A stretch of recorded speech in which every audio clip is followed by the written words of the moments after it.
Mr. Speaker, I thank you for this opportunity to also make a contribution and add my voice to this debate on the State of the Nation address by the President. Mr. Speaker, I want to begin by saying that I am happy that the State of the Nation address is not a speech made during Madaraka Day celebrations, where the President has the latitude to speak about everything and anything. It's not a speech, Mr. Speaker, comparable to speeches issued during Mashujaa Day or Jamhuri Day.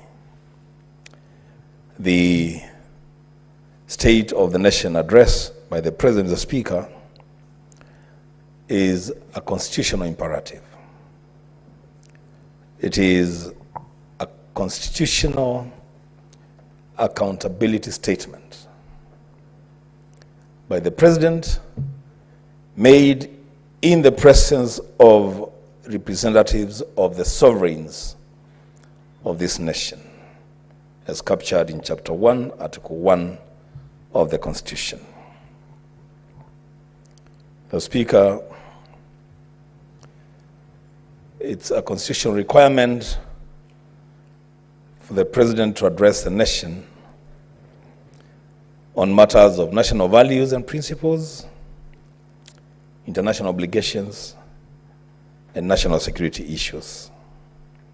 It is largely about self-reflection and introspection.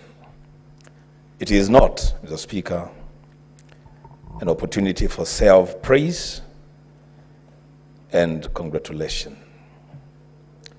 And that is where, Mr. Speaker, I want to begin my debate on this matter, that I personally take great exception on the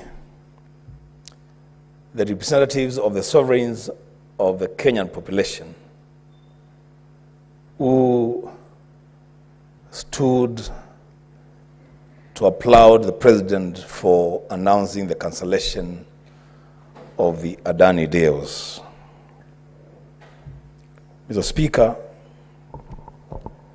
that announcement may have elicited a lot of praise for the President.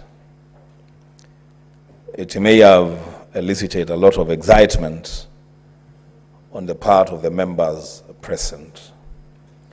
But, Mr. Speaker, what that mention of the Adani deals ran short of is to tell the Kenyan people, the sovereigns of this nation, important aspects of that Adani deals. And one of them would have been the President should actually have told Kenyans where the rain started beating us on the matter of the Adani deals. I heard the President saying that the reason for the cancellation of the deals was because he had come across new evidence. I would have expected the President to table that new evidence. Because the Speaker, well, from where I sit, because I've not seen that new evidence, from where I sit, there is no new evidence against Adani. The things that are happening to Adani are things that the President has been told about from the day Adani was mentioned. In fact, Mr. Speaker, it shall be remembered that my party leader, His Excellency Dr. Stephen Kalonzo Musyoka, is today in court, appearing in person, on record, against the Adani deal. And the evidence adduced there is the same evidence that the President is saying he has come across new evidence. The Speaker, the Adani deals were a scheme to pilferage and to con the people of this nation. That's what those deals were about. The Speaker, you know, I marvel at some statements, especially coming from the president, because they also have capacity to embarrass his own government, his own cabinet secretaries. It has been demonstrated by a member of the Energy Committee here, Senator Sifuna, that a few hours before that announcement, the Energy CS was insisting that Adani deal is the best deal that they have clinched as a ministry. Mr. Speaker, this government needs to communicate better, even among itself, so that even as they now come out to speak to the nation, then they are speaking in tandem. Mr. Speaker, I am concerned by the speech of the president that did not address itself to the all-important aspects of the Independent Electoral and Boundaries Commission. The Speaker, one of the fundamental tenets of democracy, and we pride ourselves in democracy, is representation of the people. As we speak today, Mr. Speaker, there are sections of Kenyans who are not represented in Parliament and in county assemblies, for the simple reason that we do not have an IEBC in place. Mr. Speaker, I'll give you the president only two examples because he occasioned one of those lack of representations. The people of Unguja, where the current CS for energy comes from, are not represented in Parliament. The Speaker, the people of Banisa are not represented in Parliament. Several wards across this country are not represented in the county assemblies. The Speaker, I would have expected the President, in his address to the nation, would give a proper timelines as to when this nation should expect an IEBC fully in office, so that the Speaker, they can carry out the task of elections, and secondly, the delimitation of boundaries, Mr. Speaker. Mr. Speaker, I heard the President mention about abductions, disappearances, and kidnappings. What the President, the Speaker, forgot, or the speechwriter forgot to include in the speech of the President, is the fact that the Speaker, at the time the President was addressing the nation on matters security, the parliamentary square had been converted into a police state.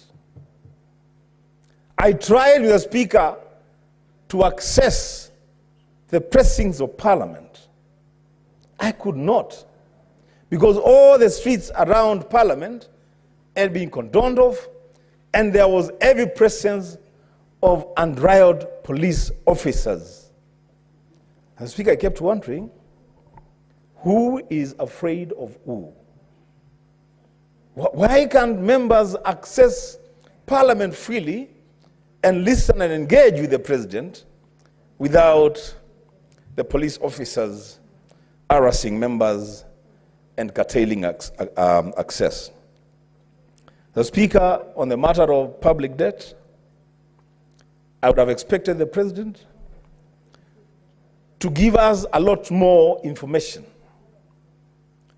about, when he says that he inherited immense debt from the previous administration. What is immense debt, Mr. Speaker? Why can't we deal with figures? How much money is it that this current administration inherited from the previous administration? What is the current borrowing status of this government? How much money have we borrowed as a country since 2022? How much have we paid? And what is the... 1 minute to conclude, Leader.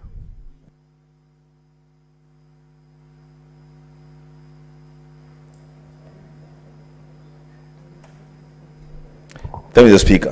What is the outstanding debt? Mr. Speaker, lastly, on the matter of the NHIF, the transition from NHIF to Shif. Mr. Speaker, I want to answer Senator Alwale, and he's not here.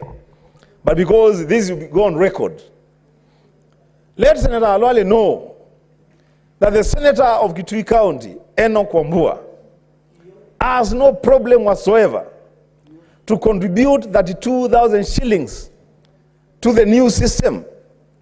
But what the Senator of Kitui has a big problem with, the Speaker, and I will proclaim it, is that I am losing my 32,000 shillings from my salary, and that money is not helping my people in Kitui County.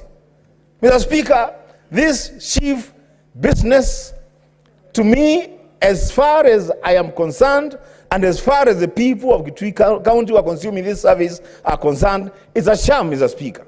We are not benefiting from this thing. This transition was mishandled, Mr. Speaker. Let's face it. We have handled transition of systems, Mr. Speaker. I have personally taken... Senator, Speaker. Senator Cherargei, what is your point of order? Mr. Speaker, I stand standing order 105 on accuracy of facts. Is it in order for Bishop Senator Wambua or the next governor of Kitui to say that the Shah and Shif is not being enjoyed by the people of Kitui? Yet we know the rollout is is across the country. Can he, no. Can he substantiate as per standing order 105, give us facts that Shif and Shah does not work in Kitui, and then we can work with facts. I would also be disappointed if it doesn't work in Kitui. Senator Wambua. Mr. Speaker, medical injustice against one patient is injustice against all patients. Mr. Speaker, that's the basis on which I'm making this statement.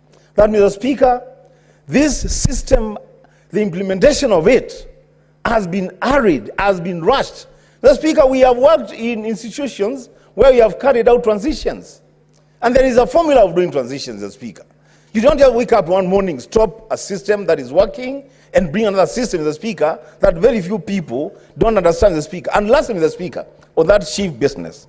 You know, Mr. Speaker, let us also take cognizance of the fact that the people of the northern frontier may not be able to enlist themselves for Shif business because they are not under network connectivity. They are not covered.